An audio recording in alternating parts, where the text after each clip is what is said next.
से बात करेंगे न्यू नॉर्मल के बारे में, कोरोना के साथ कैसे रहना है। बिकॉज कोरोना, ये तो हमने अभी तक एक्सेप्ट कर लिया है कि कोरोना कहीं जाने वाला नहीं है। And we are seeing so many patients every day. हमारे सेटअप पे हम कितने पेशेंट्स ठीक करके भेज चुके हैं, कितने पेशेंट्स सिक हैं जो अभी एडमिटेड हैं। तो आज हम उन सवालों के बारे में डिस्कस करेंगे जो रोज़ पेशेंट और उनके अटेंडेंट्स हमसे पूछते हैं कोरोना को लेके। सबसे पहला ये है कि आप घर पर हैं और आपको लग रहा है कि सांस में तकलीफ़ है। तो अलग अलग थ्योरीज आई हैं कि अगर आप 10 सेकंड सांस रोक के देखते हैं और आपको लगता है कि तकलीफ़ नहीं हो रही है, या आप ब्रीदिंग एक्सरसाइजेस करते हैं जो कि इवैल्यूएट कर सकती है, सो डेफिनेटली ये सब कर सकते होंगे, but then these are not recommended. अभी एक जो रिकमेंडेशन का पार्ट है वो ये है जो 6 मिनट वॉक टेस्ट होता है। 6 मिनट वॉक टेस्ट मतलब हम पेशेंट को एक नॉर्मल पेस पे 6 मिनट के लिए चलने के लिए देखते हैं और 6 मिनट में चलने के बाद उनके ऑक्सीजन लेवल्स को चेक करते रहते हैं। अगर 6 मिनट के बाद ऑक्सीजन लेवल्स का डिप 6 से 8% से ज़्यादा हो तो डेफिनेटली लंग इन्वॉल्वमेंट शुरू हो गई है, which is a quite authentic test. Pulse oximeter है which is a simple device कि आपने अपनी फिंगर पे ऐसे लगाया और वो आपकी बॉडी के ऑक्सीजन लेवल्स को मॉनिटर करेगा। सो अगर आपके ऑक्सीजन लेवल्स जो नॉर्मली 95 to 97% होते हैं, अगर वो 95 से नीचे आते हैं और डिक्रीजिंग ट्रेंड रहता है, लाइक 95, 94, 93 ऐसा रहता है, तो दैट्स एन अलार्म। तो अब आपको डॉक्टर के कॉन्टैक्ट में आना है, डॉक्टर की एडवाइस लेनी है एंड फर्दर चेकअप्स के लिए जाना है। तो इससे पहले कि आपका नुकसान शुरू हो, बॉडी में निमोनिया बढ़ जाए, ये ऑक्सीजन लेवल्स एक इंडिकेटर है कि आपको हॉस्पिटलाइजेशन और आपको डॉक्टर की ज़रूरत है। कोरोना वायरस इन्फेक्शन में एक टर्म होती है हैप्पी हाइपॉक्सिया। हैप्पी हाइपॉक्सिया मतलब कि मेरी बॉडी में ऑक्सीजन लेवल्स कम होते जाते हैं, जिसको हाइपॉक्सिया कहते हैं, लेकिन आपको सांस नहीं फूलता है। बाय द टाइम आपको सांस फूलने लगता है, आपके ऑक्सीजन लेवल्स इतना डिप कर जाते हैं कि वो आपके लिए नुकसानदायक हो सकते हैं। सो अगर आपके सिम्टम्स वर्सन होते हैं या आप इनिशियल स्टेज पे ही मॉडरेट या सिवियर कैटेगरी में आते हैं तो आपको हॉस्पिटलाइज किया जाता है। हॉस्पिटलाइजेशन के दौरान आपके ऑक्सीजन लेवल्स, ऑक्सीजन डिमांड्स और जो भी बॉडी के सिम्टोमेटिक रिलीफ की मेडिसिन है वो दी जाती हैं। आजकल हमारे पास काफ़ी मेडिसिन अब अवेलेबल हैं which are although under trial, जैसे कि HCQs हैं, कुछ एंटी इन्फ्लेमेटरी ड्रग्स हैं। जैसे कि हमारी बॉडी बहुत ज़्यादा फाइट में जाती है कोरोना से, तो हमारी बॉडी में बहुत इन्फ्लेमेशन होती है। उस इन्फ्लेमेशन को रोकने के लिए कुछ anti inflammatory drugs like tocilizumab available हैं। Anti viral drugs like remdesivir, Fabiflu ये अवेलेबल हैं। और HCQs, another drugs are steroids are added to the therapy if things worsen. अगर बीमारी बढ़ती है तो स्टेरॉइड्स और ब्लड थिनर्स को भी ऐड किया जाता है। So that depends upon the आपकी सिवियरिटी कितनी है। कि देखा गया है कि corona infection is a hyper coagulative state. Hyper coagulate मतलब इसमें खून गाढ़ा हो जाता है और कहीं कहीं जम जाता है, जिसकी वजह से लंग्स में ऑक्सीजन की कमी हो जाती है। सो इसीलिए हम इसमें खून पतला करने की दवाई देते हैं। सो जो पेशेंट्स एल्डरली हैं, 60 साल से ऊपर के हैं और उनमें कोमॉर्बिड कंडीशंस हैं, जैसे उनमें डायबिटीज़, हाइपरटेंशन, किडनी या ऐसी कुछ बीमारियां हैं, तो उनको हमें हॉस्पिटलाइज करना पहले ही स्टेज पर शुरू कर देना चाहिए। तो अगर आपने टेस्ट कराया और आपका टेस्ट पॉजिटिव आता है, तब क्या करना है? क्या फिर से हमें उस चीज़ को लेके पैनिक करना है? अब उसमें कुछ डिमार्केशंस हैं, कुछ ग्रेडिंग हुई है कि आप क्या माइल्ड फॉर्म में आते हैं, मॉडरेट में आते हैं कि सिवियर में आते हैं। माइल्ड मीन्स अगर आपको हल्का गले में खराश है या बॉडी एक हो रहा है। मॉडरेट मतलब अगर आपको निमोनिया बन रहा है और आपके ऑक्सीजन लेवल्स कम हो रहे हैं। सिवियर होता है अगर फेफड़े में दोनों तरफ निमोनिया है, ऑक्सीजन लेवल्स फॉल कर रहे हैं और सांस लेने में काफ़ी तकलीफ हो रही है। तो गवर्नमेंट गाइडलाइंस के हिसाब से जो माइल्ड केसेस हैं, जिनको हल्का बॉडी एक या सोर थ्रोट है, उनको डॉक्टर्स होम क्वारंटीन प्रिस्क्राइब कर सकते हैं। अब ये होम क्वारंटीन क्या है? होम क्वारंटीन का पर्पस क्या है? होम क्वारंटीन का पर्पस एक तो ये है कि आप घर में एक कमरे में रहें, क्योंकि आपको हेल्थ केयर को बर्डन नहीं करना है। आज के टाइम में इतने सारे केसेस हैं, तो जो पेशेंट्स कंपैरेटिवली स्टेबल हैं वो होम क्वारंटीन में रहें, ताकि जो सिक पेशेंट्स हैं उनको जेन्युइन केयर मिल सके। तो आपको घर पर रहना है, लेकिन क्योंकि आप इन्फेक्शियस हो और फैमिली को भी इन्फेक्ट कर सकते हो, तो आपको घर में अपने आप को आइसोलेट करके रखना है। घर के बाकी मेंबर्स से आइसोलेशन में रहना है। उसको एक वेल वेंटिलेटेड रूम जिसमें अटैच टॉयलेट बाथरूम हो और जहाँ पे पेशेंट अपने आप की टेक केयर कर सके, उसको वहीं पे लिमिटेड रहना है। बट दैट डजंट मीन कि उसको कभी कोई प्रॉब्लम नहीं हो सकती। इसीलिए होम क्वारंटाइन की भी कुछ गाइडलाइंस हैं जिसमें डॉक्टर आपको एक प्री फॉर्म मेडिकेशन आपको एडवाइज करते हैं। और दूसरी बात ये होती है कि आपको अपने वाइटल्स को मॉनिटर करना है। वाइटल्स मीन्स आपको सुबह शाम अपना टेम्परेचर चार्ट करना है, अपना ऑक्सीजन लेवल्स चेक करने हैं जो कि एक पल्स ऑक्सीमीटर से होते हैं। क्या मैं जब एक कोरोना पेशेंट के कांटेक्ट में आया हूँ तो क्या मुझे कोरोना इन्फेक्शन हो सकता है? तो हमें उसमें क्लोज कांटेक्ट को डिफरेंशिएट करना है। सपोज आपके कोई क्रॉस करके गया तो आपको कोरोना इन्फेक्शन नहीं होगा। सो क्लोज कांटेक्ट होता है कि जो इंसान बिना मास्क पहने एक पॉजिटिव पेशेंट के पास 15 मिनट से ज़्यादा रहता है एंड उन दोनों के बीच का फासला 3 फीट से कम है।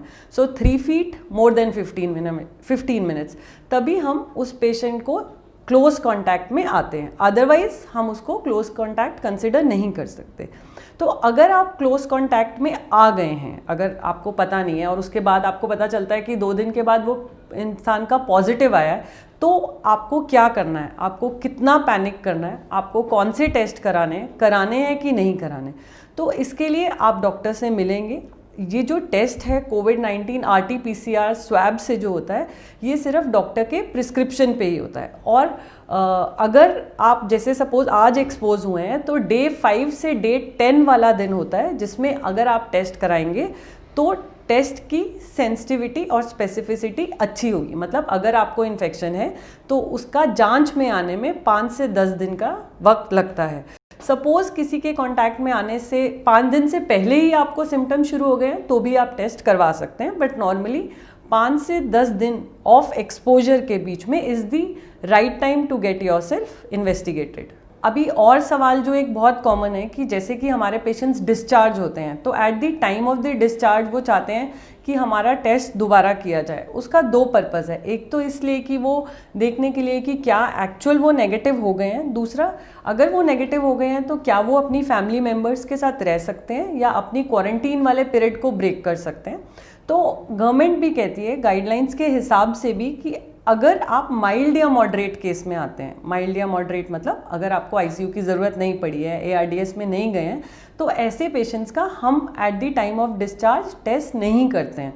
The criterias have change. उसमें क्या है कि अगर आपको 10 दिन हो गए हैं आपके सिम्टम शुरू हुए को और पिछले 3 दिन से आपको फीवर नहीं आया है, so you have to be very sure कि 3 दिन लगातार आपको फीवर नहीं आया है एंड आपके 10 दिन सिम्टम ऑनसेट को हो गए हैं, तो हमें कोई भी टेस्ट कराने की ज़रूरत नहीं है। हम अपना क्वारंटाइन पीरियड फिनिश कर सकते हैं और नॉर्मल अपनी सोशल रिस्पॉन्सिबिलिटीज़ कैरी ऑन कर सकते हैं। क्योंकि ये देखा है कि नॉर्मली क्या है, 14 डेज़ पे हमने रिपीट टेस्ट कराया, रिपीट टेस्ट भी पॉजिटिव आ जाता है। फिर एक दिमाग में और ये आना कि क्या मैं फिर से अभी तक पॉजिटिव हूँ, क्या मैं अभी इन्फेक्शियस हूँ, मैं औरों को इन्फेक्शन दे सकता हूँ, क्या बीमारी मेरे अंदर अभी भी चल रही है। तो ये सब क्वेरीज रहती हैं। तो हमें ये समझना है कि जब हम 14 दिन के बाद भी टेस्ट करते हैं तो बहुत लोगों का पॉजिटिव आता है। दैट डज नॉट मीन कि उनके अंदर इन्फेक्शन है। ये देखा गया है कि वो जो स्वैब में आता है वो वायरस है, that can be dead virus. वो वायरस हमारे अंदर रहता है बट जिंदा नहीं है। क्योंकि वो जिंदा नहीं है तो हमारी बॉडी को डैमेज नहीं कर रहा है और हम शेडर नहीं है। शेडर मतलब हम और लोगों को इन्फेक्शन नहीं दे सकते हैं। इसीलिए रिपीट टेस्टिंग अब एडवाइजेबल नहीं है। अगर आप हेल्दी फील कर रहे हैं और आपको 3 दिन में पिछले कोई भी तकलीफ नहीं हुई है, so you are as good as other individuals. Another common question is, मुझे एक बार इन्फेक्शन हो गया, मैं ठीक हो गया, क्या मुझे दोबारा इन्फेक्शन हो सकता है? क्या री इन्फेक्शन हो सकता है? तो अभी इन लास्ट 4 मंथ्स ये देखा गया है कि there were some patients who had tested positive, मतलब उनका टेस्ट 8 हफ्ते के बाद भी पॉजिटिव आया, तो ये शुरू हुआ कि इनको दोबारा से इन्फेक्शन हुआ। लेकिन जब उसको हमने टेस्ट किया तो पता चला कि वो री इन्फेक्शन नहीं है, वो पहले वाले वायरस ही रह रहे हैं। सो अगर आपको एक बार इन्फेक्शन हो चुका है, आपकी बॉडी में एंटीबॉडीज़ डेवलप हो चुकी हैं and they are significant enough कि वो बीमारी से या वायरस से लड़ सकती हैं, तो आपको री इन्फेक्शन होने के चांसेस नहीं हैं, ऑल्दो आप टेस्ट में पॉजिटिव आ सकते हैं। सो RT-PCR के बेसिस पे हम ये डिसाइड नहीं करेंगे कि इन्फेक्शन रह रहा है कि नहीं।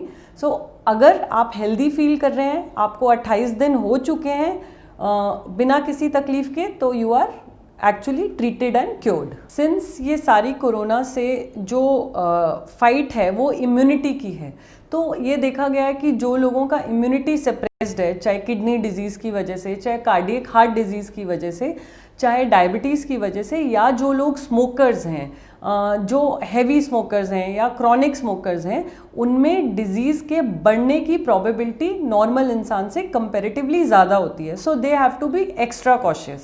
सो अनदर कॉमन क्वेश्चन इज़ कि हमें कौन सा मास्क यूज़ करना है. क्या हर पेशेंट या कॉमन मैन को N95 की ज़रूरत है या सिंपल क्लोथ मास्क सफाइस करते हैं. सो जो सिंपल क्लोथ मास्क हैं वो सिर्फ इन्फेक्शन वाला पेशेंट अगर पहनेगा तो वो इन्फेक्शन स्प्रेड नहीं करेगा, लेकिन अगर आपने क्लोथ मास्क पहना है तो वो इन्फेक्शन को रोक नहीं सकता है. So surgical mask should be used.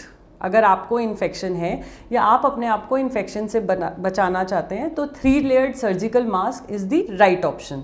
जो N95 मास्क है वो सिर्फ उन डॉक्टर्स या हेल्थ केयर लोगों के लिए है जो एरोसॉल जनरेटिंग प्रोसीजर्स में होते हैं, जैसे कि ब्रोंकोस्कोपी, नेबुलाइजेशन, या जिसमें कोविड पेशेंट्स के कांटेक्ट में आते हैं. उस केसेस में हमें N95 की ज़रूरत है. Otherwise surgical mask which is a disposable mask, जो कि सिर्फ 6 से 8 घंटे तक यूज़ हो सकता है एंड रीवॉश नहीं हो सकता, वो वाला मास्क आप यूज़ करेंगे. अभी हम जैसे लॉकडाउन से अनलॉक की तरफ जा रहे हैं तो भी हमें पूरी सावधानी बरतनी है, बिकॉज अभी देखो नंबर अनलॉक होने के बाद से नंबर बढ़ना शुरू हो गया है. सो हमें इस बात का ध्यान रखना है कि crowded places like schools, offices, get together, social gathering, religious places, gyms, जहाँ पे बहुत क्लोज कांटेक्ट रहता है, वहाँ पे until and unless very important हमें वहाँ पर नहीं जाना है, बिकॉज वो साइट्स हैं जहाँ पे मैक्सिमम ट्रांसमिशन या इन्फेक्शन रेट रहता है. उम्मीद करती हूँ कि इस वीडियो